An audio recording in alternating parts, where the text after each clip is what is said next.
Okay. Hello, everyone. Assalamualaikum and a very good afternoon to all viewers out there. Thank you so much for joining us today in this lovely Saturday afternoon. I'm Azlan Jais, and now you're watching Malaysian Property Virtual Talk Show, and this is the third episode. I'm Azlan Jais, your moderator for today. Our episode today will be in bilingual, English and Malay. So today is a very special episode where today we will launch VP Manager. So Malaysian Property is honored to have Puan Nurul Zawani Zaim, the head of VP Manager, and witnessed by Encik Nur Azlan Ayub, the CIDB Certified QLASIC Assessor, to launch the VP Manager on our talk show today. Without further ado, let us begin our launching now. So let us count down together for the launching of a VP Manager from 5, 4, 3, 2, and 1.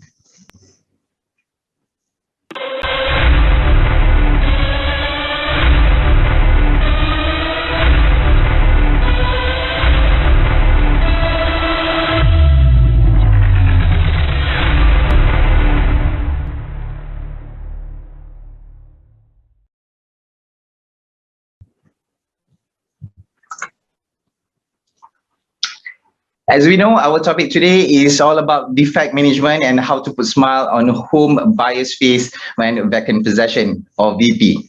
So finally, the time has come for you to collect the keys to your new home. And it is definitely an exciting time to have been waiting for its completion for the past few years. Vacant possession, or VP, is the delivery of the constructed unit as per the specification stated in the Sales and Purchase Agreement, or SPA. This is a critical milestone as the defect liability period, or DLP, starts to run from a vacant possession. As we know, it is important for home buyers to know what defect is all about and be able to identify building defects. However, okay, it is still not enough because defects are naturally parts of the construction process.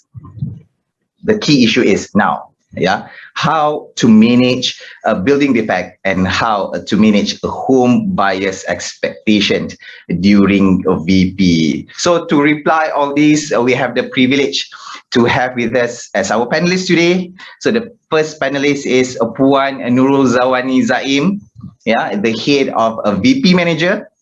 Puan Nurul Zawani Zaim is a consultant, and she has a civil engineering background, who will be heading a VP Manager Services.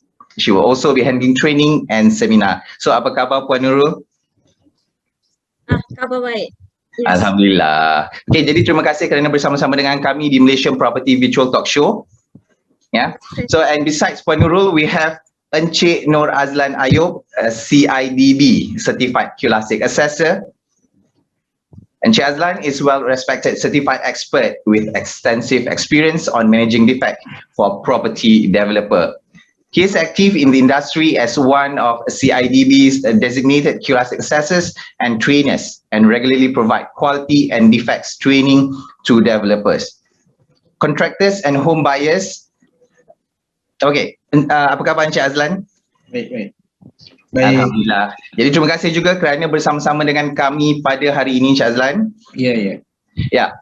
One thing I want to share with you guys, when every time I have a collaboration with Encik Azlan, they need to call any one of us by using our full name, since our first name is Azlan. So either Azlan Jais or Azlan Ayub. Okay, now I would like to call upon Puan Nurul to introduce the VP Manager to our audience. Okay, today, Puan Nurul, dipersilakan. Okay. Assalamualaikum and a very good afternoon, everyone. So we will start our VP Manager right now. So next slide, please.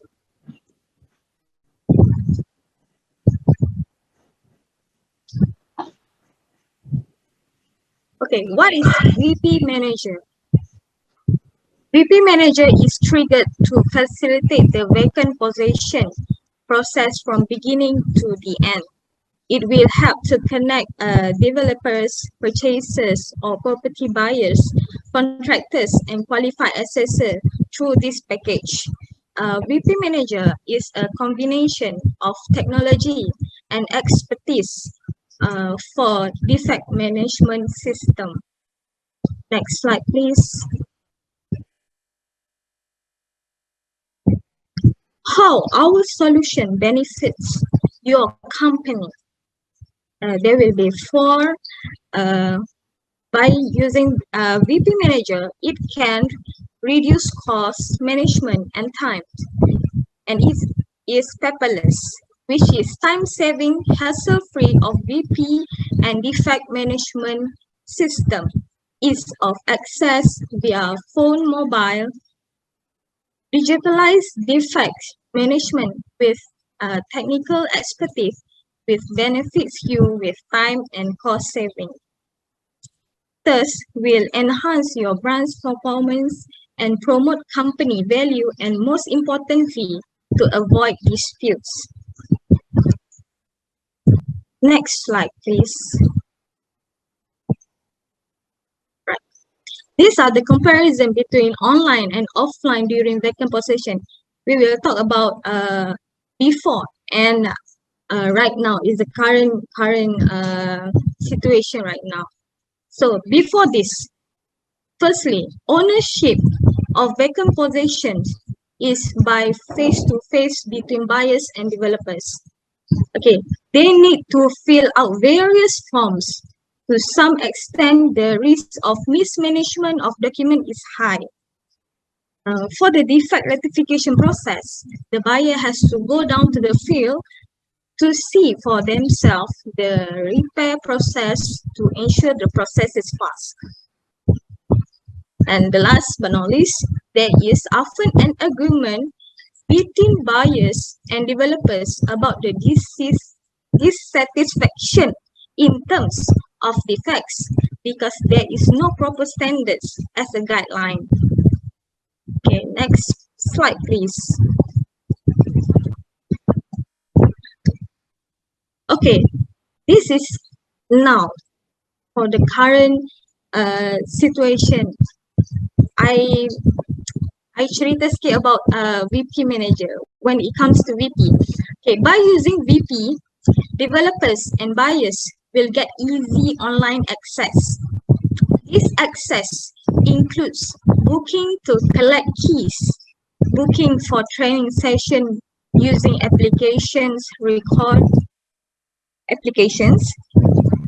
recording defects and repairs, as well as tracking of key giving for repair process and more. For the defect process, the buyer does not have to go down to the field to see for the rectification process. And last but not least, developer himself will report the defect status that is being repaired through the application.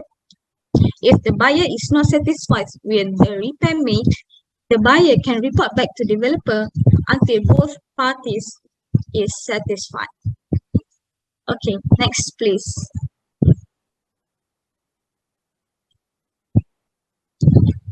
These are the VP manager timeline.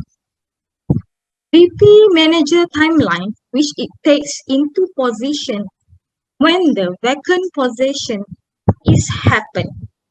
For those who are new, vacant possession for a project is start after the construction is complete and status for handover is done, which means that CCC is obtained. This VP manager will cover during defectability period for property owners. Next slide, please. By facing this problem during vacant possession, what are the difficulties about the between the property owners, developers, and so on? Okay. First is property owner or purchaser misunderstand the difference between defects and quality. We had encountered with all kind of situation during vacant possession, which Chaser usually can't differentiate between defects and quality. They also don't know how these defects are evaluated into which category. Number 2 is imperfections are very subjective to the untrained eye. They will believe much belief everything seems to be defect as long as be seen at one glance. Okay, the third one is property owner or purchaser disappointed with the end products. This is a very young developer yang sangat takut kan. So purchaser has individually demands and expectation which lead to dissatisfaction and disappointment to end products. Number 4 is hefty legal fees and wasting time in court caused by unnecessary disputes. An action taken by purchaser they believe to be the right way to claim their rights, but sometimes without a proper procedures and lead to waste their time. Next slide, please.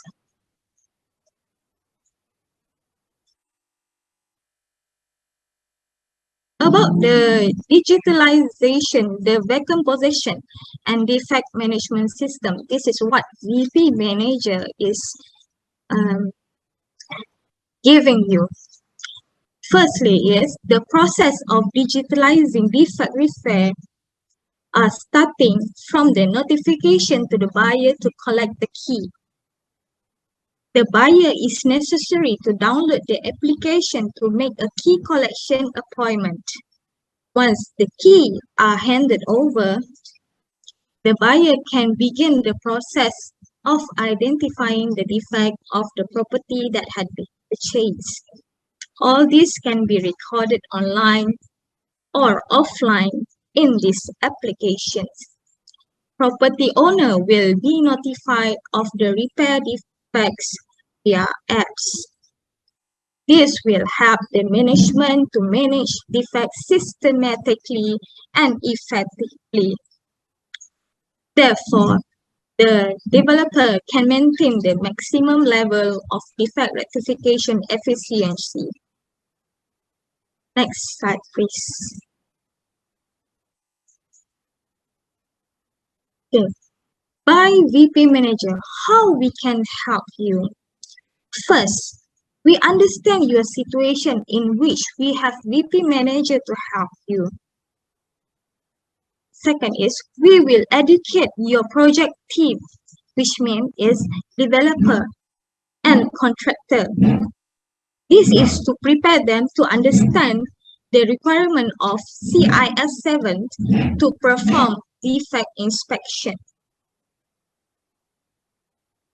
Set and manage property owner or purchaser expectation from the get-go. This is to manage purchaser expectation based on industry guidelines. Not only you can control risks, perhaps can avoid undesirable results when things go wrong. This is for better compliance with the statutory requirements, control risks, and minimize the amount of firefighting you have to do when things go wrong. Okay. Build trust and brand value. Be the preferred choice of your upcoming home buyers or purchaser with compliment from existing homeowner. When you successfully build trust, people will start to see your brand value. Satisfied owner can be repeat purchaser, positive review, comments can be persuasive. Next slide, please. Okay. If you're interested with VP Manager, kindly go to our VP Manager website and don't forget to like our VP Manager official Facebook page and more info and inquiry. As you can see, my team will share their contact number for further inquiry. You may contact directly with our sales consultant for more details. Thank you, and I will pass back to Azlan Jais to continue.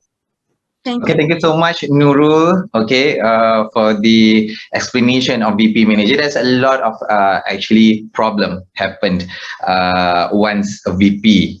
Okay, the VP period time. Okay, so next I will pass this floor to Encik Azlan Ayub to explain on CIS7. CIS7 is basically, it stands for Construction Industry Standard, okay, and it's focusing on the quality of what we call that, workmanship, okay, the workmanship quality. So Encik Azlan, the platform is yours now.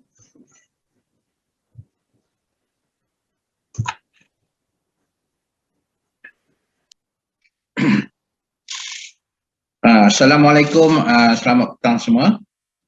So actually ramai yang dah kenal saya kan, because of the QLASIK.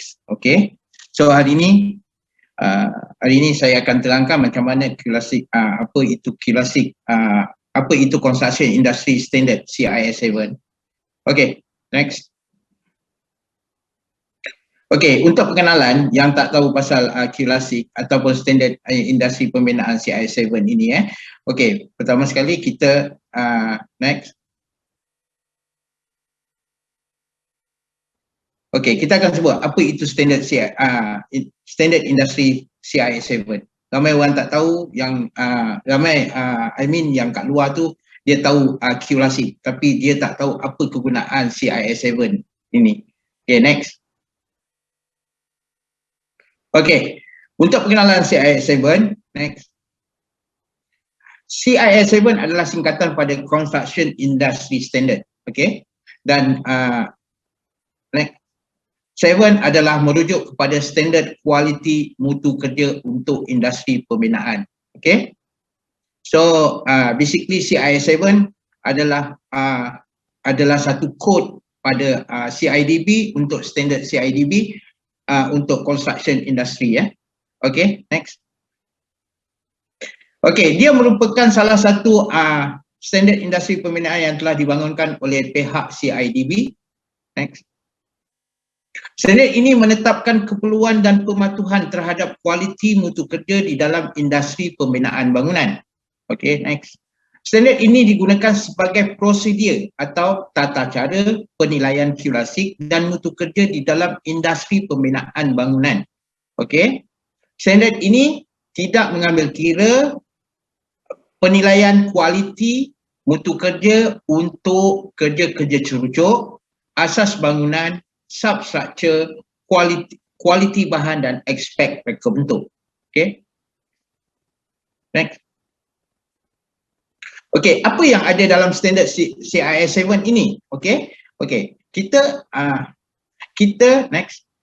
Dalam standard kualiti mutu kerja dibahagikan kepada 4 komponen. Okey, dalam buku ini ada 4 komponen. Komponen pertama adalah kerja-kerja structure. Untuk yang kedua adalah kualiti kerja-kerja architecture, kerja-kerja M&E dan kerja-kerja luaran. Okey, untuk bangunan dia sudah komplit untuk kerja structure, architecture, M&E dan luaran. Okey, luaran yang disebutkan di sini adalah external work ataupun infrastructure. Next. Okey, objektif QLASIK, objektif standard CIS7, objektif dia adalah menyediakan industri dengan standard yang bebas dan objektif, boleh diguna sebagai rujukan mengukur dan menilai kualiti mutu kerja projek pembinaan bangunan. Next.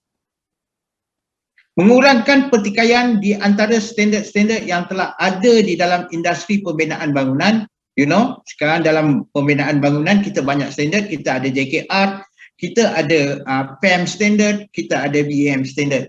Okey. Standard ini diharapkan dapat mengurangkan perselisihan atau pertikaian antara arkitek, jurutera, kontraktor, pemaju dan pelanggan dengan mengambil kira kualiti mutu kerja yang boleh diterima serta untuk memastikan bahawa kepentingan orang ramai dilindungi. Next. Saya rangkumkan objektif ini dengan lebih mudah dipahami. Okey. Okey. Rangkuman daripada objektif standard industri pembinaan CI7. Standard ini digunakan sebagai rujukan atau penilaian kualiti mutu kerja industri pembinaan di Malaysia untuk atau semasa tempoh pembinaan itu sendiri untuk penilaian QLASIK yang akan dijalankan oleh pihak CIDB, digunakan sebagai rujukan untuk tempoh tanggungan kecacatan DLP, okey, dan untuk rujukan tribunal tuntutan pembeli rumah dan pengurusan serata. Okey, standard ini digunakan untuk rujukan tribunal untuk workmanship sahaja. Okey. Okey, kita sebut pasal standard CI7. Okey, kita tengok latar belakang. Okey. Pada tahun 2006, standard pertama telah diwujudkan, telah disediakan dan telah dilancarkan. Dikenali oleh CIS7 2006 sehinggalah 2014. Di mana next. Di mana standard yang baru dikeluarkan pada 2014 menggantikan standard CIS7 2006. Ini bermakna dengan penggantian ini industri tidak menggunakan lagi ataupun tidak merujuk kepada CIS7 2006 daripada 2014 sehingga ke tahun 2014. Maknanya 14 ni dah guna standard baru, so industri akan merujuk kepada standard yang telah digubal, okey, yang baru. Okey, CI7 2014 still digunakan sehingga ke hari ini. Okey, dan standard yang terbaru adalah standard CIS7 2020 dalam final draft dan akan dilancarkan untuk menggantikan 2014. Bila kita lancarkan, bila CIDB lancarkan CI7 2020 ini, bermakna standard 2006, standard 2014 tidak dijadikan rujukan lagi. Okey? Next. Okay, that's all the brief for the standard CIS7. Okay, thank you so much, Encik Azlan. Okay, such an amazing knowledge shared by you. And then even for me myself, sometimes a bit confused when it comes to QLASIK and also CI7. Yeah, walaupun kita tahu lah pasal CI7 ni kan. Okay, now we'll move to our next session in which panel discussion. I will throw some of the question to Puan Nurul and some of the question to Encik Azlan, and hopefully that the answer from the pressing question that I will throw to both of panelists will help the developers and also home buyer to fully understand about our topic today. So for the kickstart, for this session, I will throw the ball to Puan Nurul. Yeah. Okay, Puan Nurul, as the head of a VP manager, and you are a civil engineer by profession. Yeah, why are there building defects? Perhaps you may share your thought on the engineering perspective. Okay, thank you, Azlan. Ya, saya adalah project-based civil engineer before saya menjadi seorang consultant. For everyone information here, during my time as an engineer, I have seen various types of defects. Every defect that occurs is due to improper design work, poor workmanship that leads to poor finishing quality, improper methods of installations, improper or poor quality of the materials, defective materials, or poor material performance, and etc. When it comes to employees, there are skilled workers, semi-skilled workers, and less skilled. Often when it comes to workmanship works, for example, plastering works, there is a difference in workmanship where if the less skilled worker did, the quality is different from the skilled worker. So we can know what the quality of the worker is. So humans are not robots. We can set them to be thick or thin. Sometimes the wrong way also has been used to complete a job on site. This will result in a lot of material and time losses. Every building must have defects, whether small or large, few or many. To get the building in terms of the best quality for me is difficult, but it can be controlled if workmanship control is done from the beginning of the projects. Thank you, Azlan. Okay, thank you so much, Wan Nurul, for the explanation. As a quality expert in a construction industry in Shazlan, what is your view on this issue, which is cost will increase if the defect management process is started during construction period? Okay, because kita pun faham yang mana kalau dah selepas VP tu nanti baru nak check in terms of the workmanship and whatnot, and at the end of the day dia juga akan meningkatkan kos di situ. Tetapi sekarang ni yang kita fikirkan adalah kos akan meningkat sekiranya defect management process ini bermula daripada construction period lagi. Okay, due to the unstable economic situation, some of the developers tend to reduce the quality of materials and also workmanship. So I hope you can share your thought throughout your experience on this. Okay, pertama sekali terima kasih Azlan Jaiz, bukan Azlan Ayub, Azlan Jaiz, dengan soalan yang diberikan. Okay, saya akan kupaskan satu persatu tapi very short. I think yang sudah ada pengetahuan dan quality is a basic lah. Okay, pertama sekali perlu diketahui defect management adalah sebahagian daripada proses dalam construction quality management system. Bila kita bercakap tentang defect management di dalam construction, selalu kita akan melibatkan quality assurance dengan quality control, QA and QC. Ia merupakan proses untuk memastikan produk kita berkualiti dan bebas dari kecacatan, defect, dari kecacatan ataupun defects. Okay, walaupun kita tahu defect dalam construction pasti wujud, tetapi kita boleh mengawal atau boleh dikurangkan dengan adanya sistem ini. Okay, tidak boleh dinafikan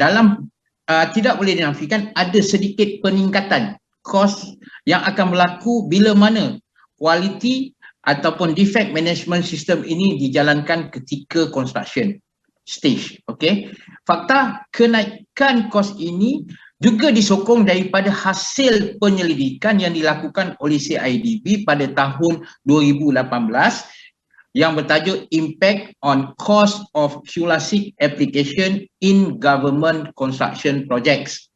Okay, hasil daripada kajian menunjukkan bahawa implikasi kenaikan kos adalah sangat minimum. Ini menolak kenyataan bahawa kos pembinaan projek akan meningkat dengan ketara sekiranya kualiti dan defect management system ini dijalankan ketika construction stage lagi. Okey, untuk pengetahuan semua, penyumbang utama kenaikan kos ini kebanyakan adalah berkaitan dengan pengambilan pekerja mahir. Itu penyumbang utama dia. Penyumbang kedua adalah kos untuk menyediakan satu set tim pengurusan kualiti yang lebih proaktif dan kompeten. Okey. Bagi pendapat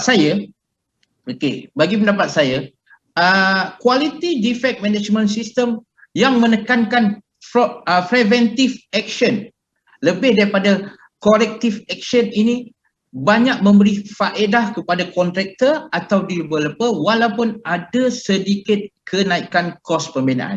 Okey, kat sini saya akan kongsikan, you akan tengok secara I think kita bercerita sebagai logik lah, kita tak pergi pada technical. Tiga kebaikan, di antara tiga kebaikan dia. Yang pertama, kebaikan defect quality management yang menekankan preventive action semasa pembinaan. Walaupun ada peningkatan kos pembinaan, kos ini masih dapat dikawal pasal dia dalam bajet kita, dalam planning kita, berbanding dengan kos pembaikan kecacatan atau defect ketika DLP, iaitu corrective action. di mana kos ini tidak dapat dikawal dan tidak dapat ditentukan. Okay, because defect akan terjadi bila you punya defect liability semakin panjang, semakin banyaklah defect yang akan keluar. Okay, kita ambil satu contoh yang biasa terjadi. Okay, kita ambil satu contoh yang biasa terjadi. Cool water pipe pecah di dalam dinding unit semasa DLP ataupun semasa VP. Okay, pembaikan kecacatan ataupun we call corrective action semasa DLP ini akan melibatkan banyak trade dan cost sebenarnya. Contoh dia, kita tengok tadi cool water pipe pecah ya. So cost dan kerja trade yang terlibat adalah kerja-kerja pemecahan balik dinding tersebut. Okay. Nombor 2, cost atau trade pembaikan pipe tu sendiri. Nombor 3 adalah cost kerja plastering. Selepas perbaikan itu dilakukan. Kos kerja-kerja skim code dan kos cat keseluruhan dinding yang terbabit. You tak boleh nak cat bila dia kat sini bocor, you cat that is area because this tonality. Tonality is still defect. You kena cat the whole panel, the area yang you buat rectification, you buat rectify. Okay? Okay. Perbandingan kos, kita kena banding pula. Yang itu kos yang terlibat semasa DLP, corrective action. Okey, kita bandingkan kos dengan quality preventive action yang diterapkan semasa construction. Kita tidak melakukan banyak perkara, cuma kita akan mengawal ataupun menjalankan supervision, okey, dengan pastikan material yang digunakan mengikut standard. Okey. Nombor 2, pastikan pemasangan yang betul dan berkualiti di satu kas QA/QC. Okay, QC. Pastikan water pressure test dijalankan dengan mengikut piawaian. That's all. Lepas tu barulah trade yang selanjutnya boleh dijalankan. You see, yang tadi kita melibatkan trade dan cost. Yeah? Yang ini kita just jalankan prevention sahaja. Prevention action. Okay, preventive action. Okay. Untuk pengetahuan semua yang ada dalam ni, especially semua orang dalam dunia pembinaan, yang kita tak boleh lagi adalah construction cost akan naik berkali ganda bila ada double handling works. Itu you kena tahu ya. Okey, kebaikan kedua walaupun kita invest ada kenaikan tadi, kita tengok kebaikan kedua pula. Kebaikan kedua dari segi pelaburan.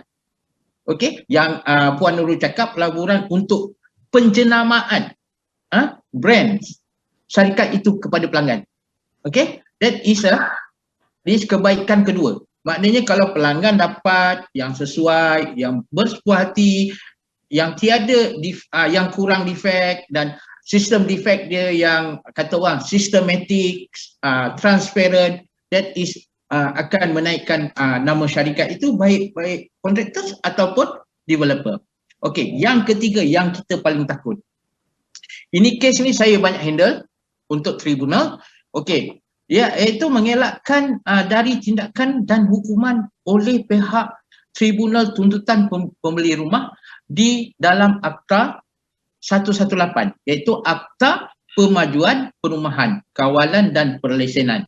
Okey, di mana pihak pembeli boleh menuntut kepada pemaju atau developer sehingga 50,000 disebabkan kecacatan dan defects.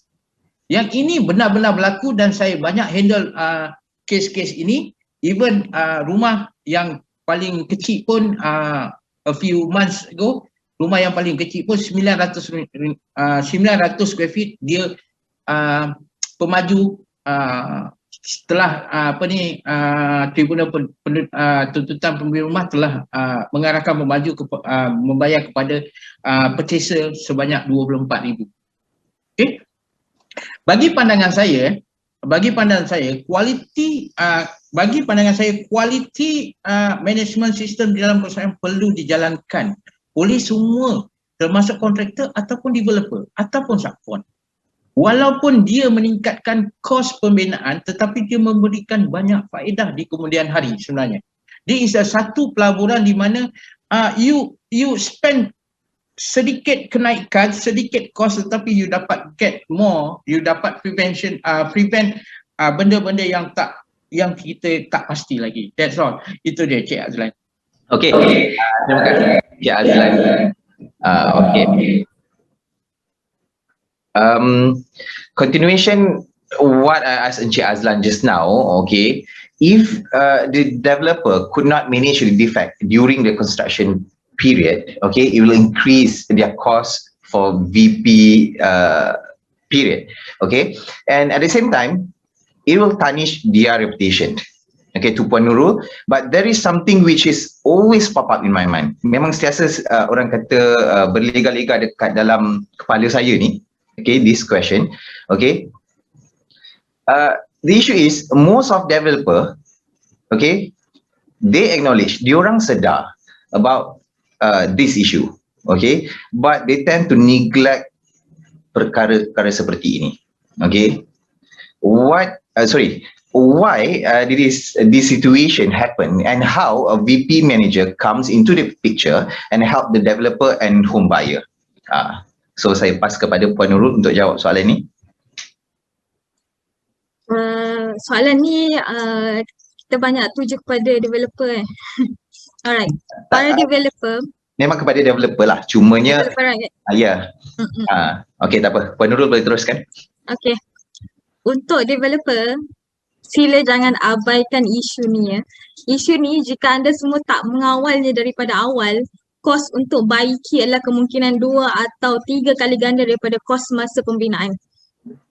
Mungkin para developer tak kisah isu ni sebab anda mempunyai kontrak dengan para kontraktor yang terlibat, which mean that you can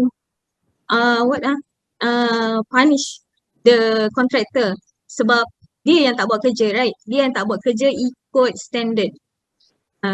Tapi jangan ambil mudah ya, sebab isu ni boleh merugikan anda dari segi kos pembaikan, reputasi, kos pengurusan, dan kemungkinan isu ini boleh dibawa ke muka pengadilan. Right. Untuk mengatasi isu ni, VP Manager telah dicetuskan untuk membantu developer bagi mengurangkan kos-kos yang saya telah nyatakan dalam presentation yang awal tadi. Okay.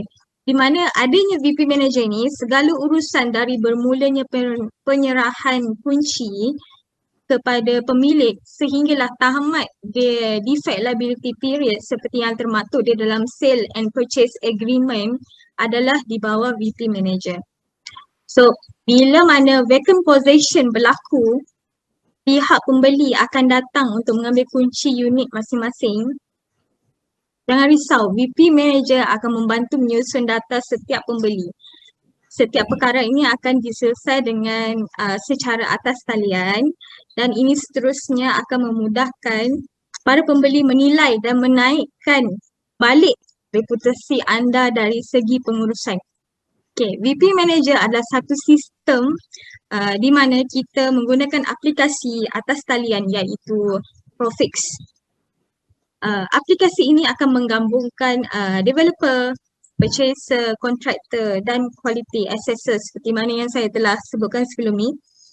Okay. Aplikasi ini akan digunakan oleh keempat-empat yang saya sebut tadi untuk proses seterusnya iaitu defect management. So di sini setiap pembeli akan report segala defect yang ada di unit masing-masing secara atas talian. So semua data akan dapat dikemas kini secara teratur dan berkesan, dan paling penting paperless. Yeah, Azlan. Okay, thank you so much Puan Nurul for the answer. And then another question is, okay, when it comes to defect management, okay, I will always put into this way. Okay, I will divide into two, pre-VP and post-VP. Pre-VP basically is construction period, and post-VP is after the property was handed over by the developer to the home buyer. Yeah. So, but the big question is, how do we manage the defect? So perhaps Encik Azlan can share with us your experience in managing defect during the construction period, and Puan Nurul, perhaps you can explain on the post-VP. So we'll start with Encik Azlan.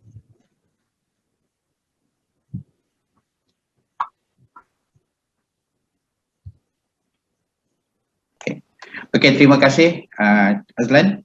kerana saya dapat juga berkongsi sedikit pengalaman yang tak seberapa ni.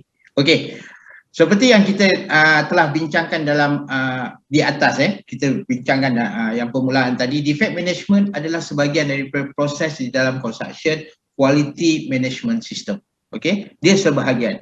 Untuk menjalankan defect management pertama, kalau pihak kami, okey, kalau kita yang kita boleh sharekan untuk menjalankan defect management pertama di dalam construction, ketika stage construction pertama, kita kena tukar cara pemikiran.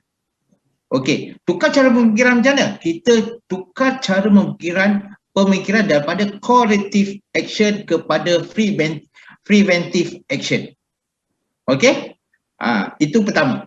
Kenapa kita kena tukar? Pertama, dengan kita buat preventive action ni, kita cuma mencari dan mengenal pasti punca kecacatan berlaku. Kita dah buat prevent sebelum ia berlaku. That is one thing. Okey, cara pemikiran kita kena tukarkan dahulu. Yang kedua, untuk memberi hasil yang terbaik dalam workmanship quality, pematuhan standard ataupun QLASI, saya selalu menerapkan 3M konsep. Okey, konsep 3M. Apa itu 3M? Orang akan tanya, konsep apa? Malas, money atau ni? Macam-macam orang cakap. Okey, bagi saya ada 3M ni memang saya dah amalkan daripada mula saya bekerja atau berkecimpung dalam quality. Yang pertama, konsep yang kita ada adalah pertama M adalah manpower. Okey, yang kedua adalah material, yang ketiga adalah methods. Okey? Okey, apa yang kita buat dekat manpower tadi? Okey, manpower ni pastikan setiap kerja atau trade yang perlu dilakukan oleh orang yang betul dan kompeten. Maknanya skill workers kena ada dekat sini.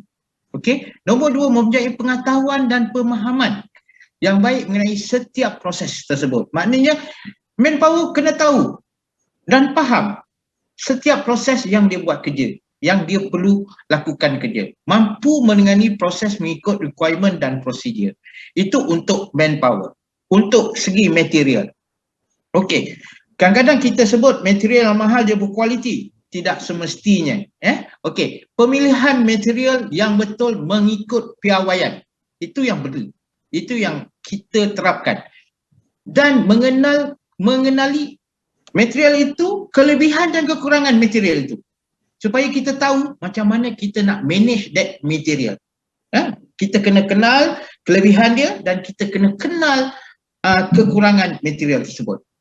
Okey? Dan pastikan ia digunakan pada tempat yang betul.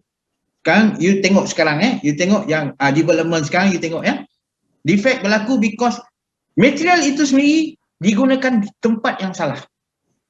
You see? Sebenarnya dia setengah material dia tak boleh kena cahaya matahari.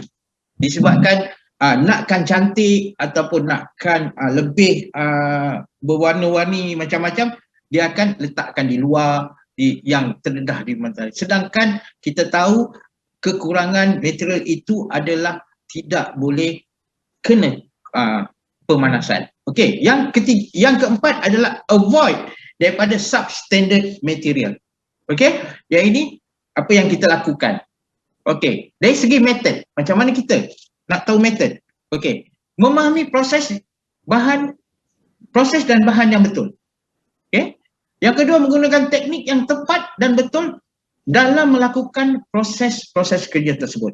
Method ikutkan mengikuti turutan kerja, proses. You tak boleh skip the process. You kena ikut turutan kerja dan pastikan masa yang betul dan sesuai untuk pelaksanaan. Okey, data-data ini semua, material dengan method bukan kita selalu ambil daripada contractors. Selalu yang kita jadi adalah contractors yang buat presentation for the method, for the ini. Data-data maklumat ni sebenarnya kita kena ambil yang perlu, resource yang perlu yang kita ambil daripada pengilang. Because pengilang tahu dia punya bahan, kualiti bahan, kekurangan kualiti bahan. Okey, yang itu. Okey, walaupun kita ambil kilang, kita juga merujuk kepada contractors, kepada consultant, kepada supplier dan kepada installer. So, yang paling utama untuk dapatkan data-data ni you go to the factory, ya. Okey, yang ketiga ya, itu adalah 3M tadi. Okey. Tadi saya dah cakap, pertama sekali kita tukarkan means, kita tukarkan attitude, kita tukarkan pemikiran.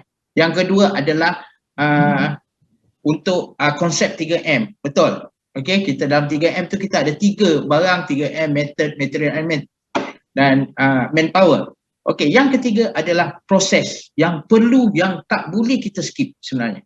Okey, dia ada 8 proses. Pertama is QA QC program briefings.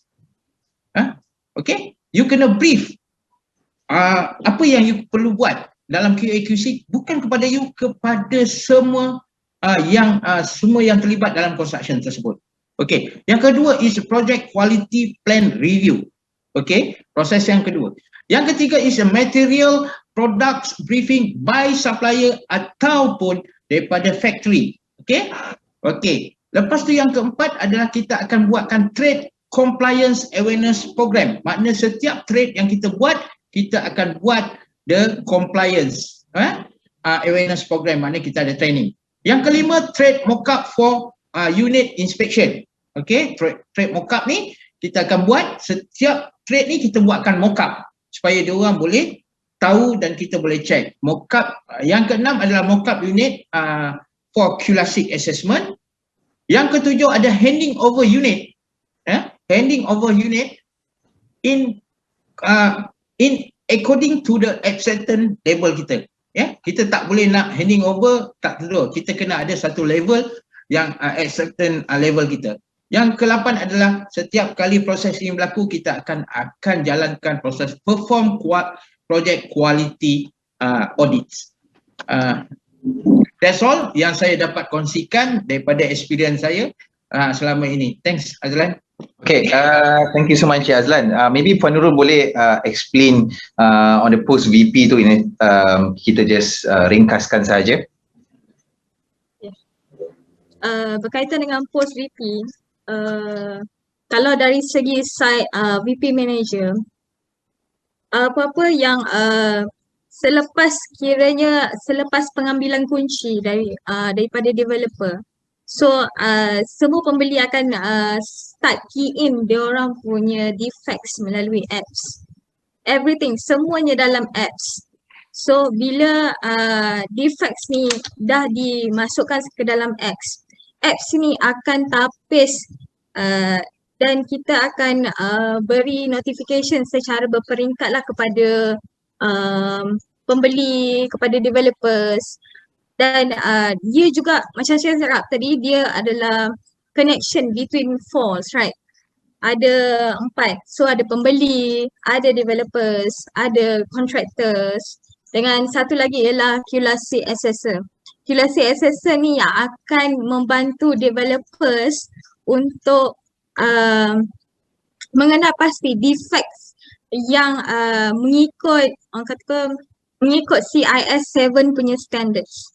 Okay, so daripada sini setiap pembeli yang mereportkan defects yang di dalam unit mereka, sama ada kecil atau besar, yang tu semua akan ditapis. So saya rasa dari segi tu tiada masalah lah bagi developer. Okay, thank you so much Puan Nurul, okay, atas penjelasan tadi. Okay, now we'll move to the next session in which Q&A session. Masa sangat menceburui kita. Saya tahu memang Encik Azlan juga Puan Nurul akan terangkan dengan lebih banyak lagi, dengan lebih mendalam lagi tentang produk VP Manager itself. Okay, tetapi kerana dengan Q&A session. Q&A session ada beberapa soalan. Okey, jadi saya mohon untuk panelis, okey, bagi jawapan yang sangat ringkas sahaja, as long anda dapat menjawab soalan tersebutlah. Okey, yang pertama sekali, I will pass this question to Puan Nurul. Okey, the question is how to handle owner during handover keys to owner and handling defect.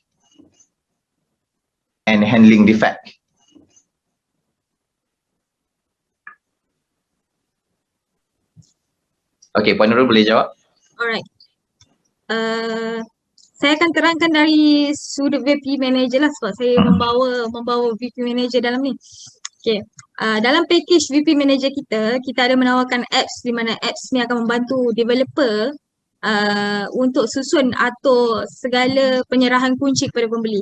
So yang macam yang saya dah bentangkan sebentar tadi, bahawa setiap pemilik akan menerima notification daripada developer untuk booking slot pengambilan kunci. Untuk membuat booking ni, pihak pembeli wajib untuk download apps dan akan memilih slot masa yang tersedia. Jika contohkan, jika pembeli dah pilih slot tapi dia tak dapat datang, dia boleh cancel. Dia boleh cancel dan pilih slot baru. Okay, yang untuk yang ni, slot ni para developer sendiri yang akan ikut diorang punya capacity. So tiada pertindihan kata apa, penerimaan kunci, ada pembeli yang tiba-tiba datang tak bagi tahu ke apa ke, that's it. So untuk handling defects, okay, dari segi handling defects, setelah penerima menerima kunci dengan menggunakan apps yang sama,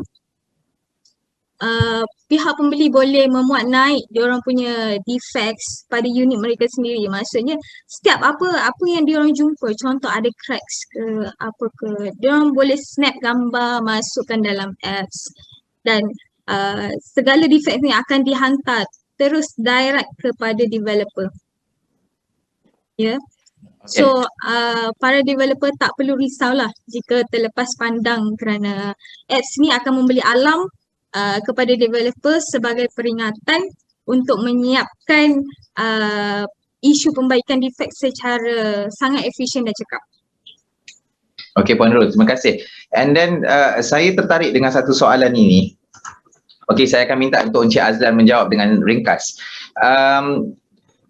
Sometimes home buyer, okay, will be use their own way to check holo on floor. Okay, should we as developer denies owner's claim, okay, tiles are hollow when they use their own way, their own way to knock against tile. Sometimes maybe mungkin menggunakan duit shilling dan sebagainya. Okay. Terima kasih. Ini banyak yang terjadilah. Okay. Okay. Sebenarnya kita sebagai developer kita tak boleh nak menafikan jika pembeli atau purchaser dia menggunakan cara apa sekalipun yang membuktikan dia punya tile tu hollow. Betul tak? Because of ada satu dalam akta mengatakan you must do dengan satu barang yang betul-betul yang telah disediakan. That's mean dengan kata lagi selalunya purchaser tak ada pun alat-alat untuk buat checking. So dia akan guna cara dia. Tetapi kita tak boleh sekali-sekali as a developer terus reject dia punya itu. Apa yang developer kena buat adalah datang balik ke tempat itu dan check dengan cara yang betul. Pastikan memang tiada holo dan you akan bagi tahu kepada purchaser tersebut that is dia punya method of checking bukanlah mengikut standard yang telah disediakan. So that's mean kita tak boleh deny terus. So pihak ni kena datang juga check. Okay, because holo adalah satu daripada defect yang terkandung di dalam standard industri CIS 7. That's all. Okay, terima kasih sekali lagi saya ucapkan kepada Encik Azlan.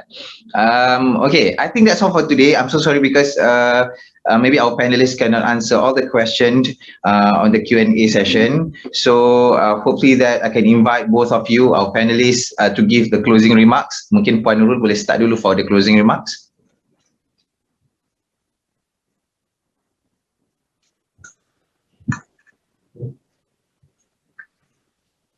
Mungkin Puan Nurul boleh on mic dulu.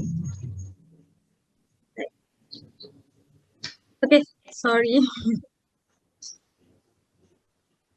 Alright. Bagi developer, jika anda berminat untuk mengetahui lebih lanjut berkenaan VP Manager, pihak kami sedia membantu memberi lebih penerangan dan perkhidmatan yang terbaik untuk anda. So bagi purchaser, sila nilai developer dan buatlah pilihan yang bijak sebelum anda membuat pembelian bagi harta milik anda. Okay, sekian, terima kasih. Okay, Syazlan. Cik Azlan boleh on mic dulu, Cik Azlan. Okey, saya panjang sikit tapi tidak sepanjang mana, okey. Okey, akhir kata daripada saya kepada pihak developer ataupun kontraktor, dia harus menekankan quality defect management ni dalam semua proses pembangunan suatu projek.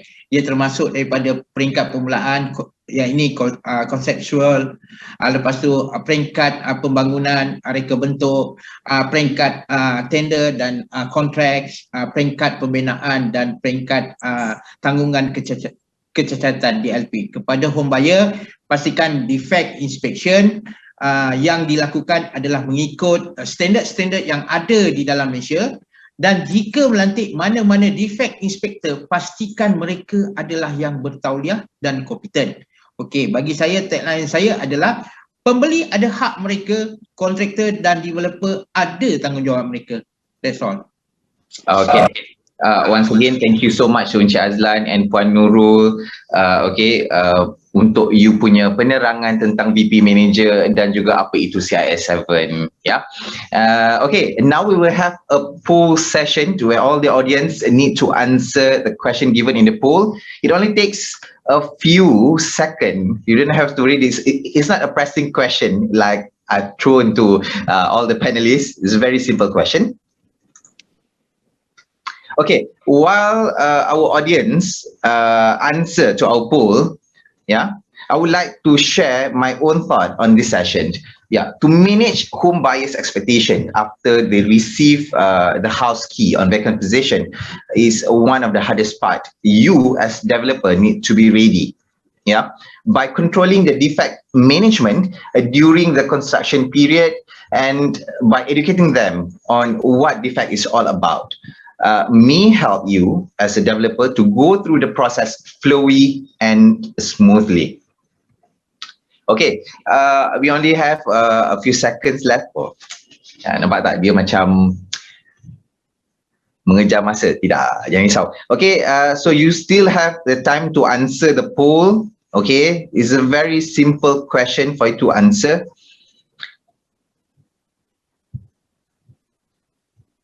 Okay.